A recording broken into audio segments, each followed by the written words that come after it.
Plaintiff Emily Grazita volunteered as a veterinarian student at the University of Illinois, and she fosters boa constrictors.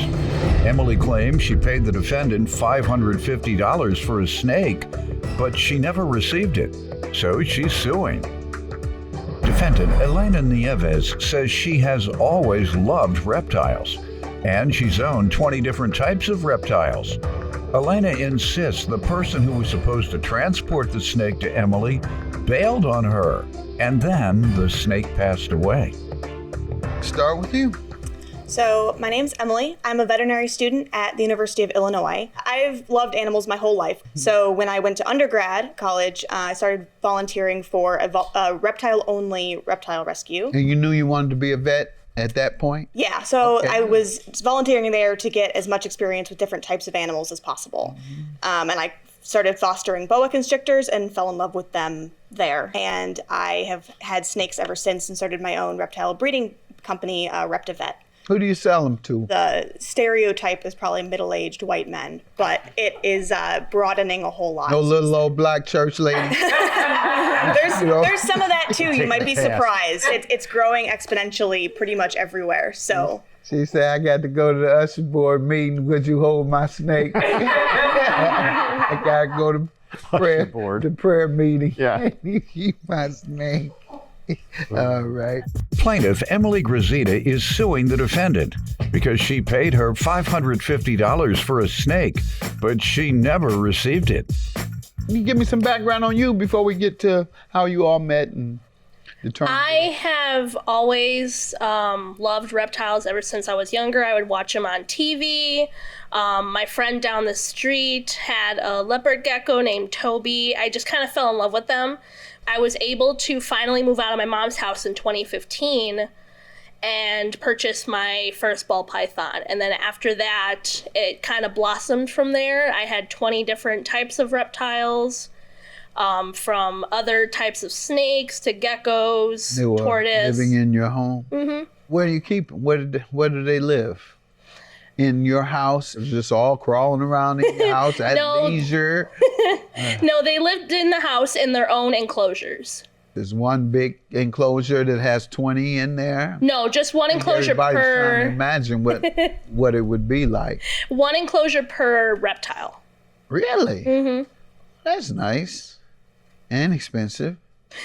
Sounds like it. It got to it, but yeah. Yeah. What do they eat? Do you throw them some grains of some sort in there? How do they eat? No, depending on which reptile, like the snakes would eat either frozen mice or frozen rats. The geckos would have mealworms, crickets, roaches. You can't buy no frozen rats. Can you? Yeah, you can. From where? From the pet stores. I ain't going there no more. That sounds crazy. What does it look like? If I go over to the freezer, what am I going to see?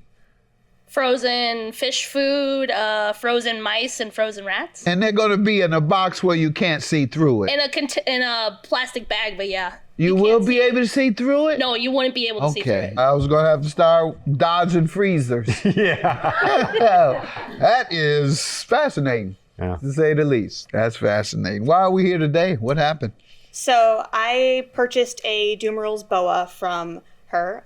We met through a mutual friend online. So this is actually the first time we've seen each other in person. And we agreed on a price of $550 for a Dumeral's boa constrictor, who was young at the time. And I never received the snake. So you still got rats running around your house? Yep. Not running around, but I have them. They just sit there? Yeah. Well, you know, they're in containers. Watch TV with you? Or, so I don't know. Go ahead.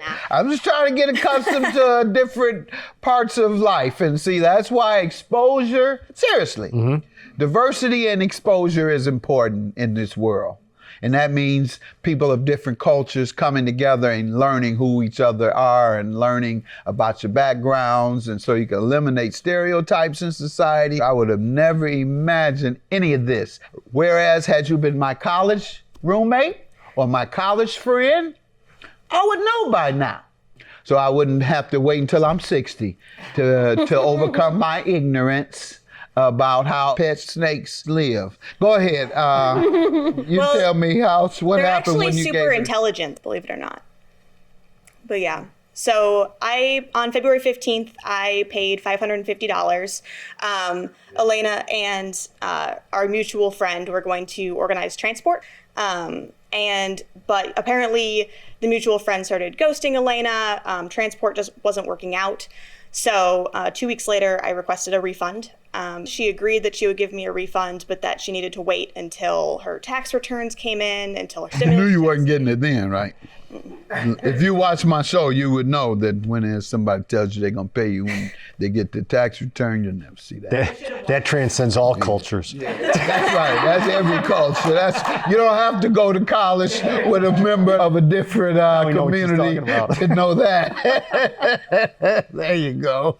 Or in the workplace where the same thing applies. Plaintiff Emily Grazita is suing the defendant because she paid her $550 for a snake, but she never received it. Go ahead. You tell me what happened.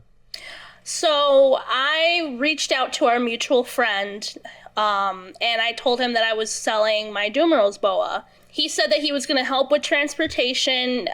So we exchanged the money, and I've been constantly talking to him, trying to set up a different kind of time of when we were going to actually... Whose legal responsibility do you believe it is to meet the terms of the agreement? And did the terms of the agreement include you having it transported? He was supposed to help.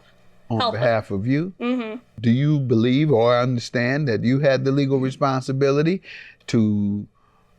I guess, was that part of the agreement, right? Was that she delivers it to you, right? Yeah, the agreement was that I was going to pick it up from our mutual friend who would get it from her. That was the extent of the agreement? By the end, I offered to drive all the way up to her house without the mutual friend's involvement because she said that he stopped responding to her. Because I paid her directly. But you drove up there to get your money back, not to get the snake. I would have done either one, but she said she didn't have the money to give me, and then she told me that the snake passed away, so that I couldn't even get the snake. All right, what happened with that? You want to tell me anything about the snake passing away? So basically, when I took her in, she was 5 years old, but not the correct size for being 5 years old. So she had a respiratory infection. But all right, this is too much diversity. This doesn't help anybody. No, I'm just having fun. But yeah, the point I was getting to is that you had the responsibility. She purchased it from you. You were unable to deliver it because the product was no longer available. Correct. And it sounds like it's for an inability to pay that you have not been able to grant the refund. Correct. That's the essence. You're not denying it. Okay. Well, I'm going to order payment, and $550 is your judgment. Do you work? I just got 2 new jobs. No, she's trying to avoid that. Have a good day. Just pay her. You won't have to say all that. Judgment for the prayer. I wish I had known this snake had been sick. You didn't tell me that. Yeah, it was kind of just like it kind of happened out of the blue. I didn't even catch it quick enough, unfortunately. Gotcha. I didn't know the snake was too small for its age either, though. Yeah, we really didn't discuss. But when I messaged you, you said that you were like, oh yeah, I have the snake, cool, but that's when that should come up. Mm-hmm. Yeah, that was my fault. No worries.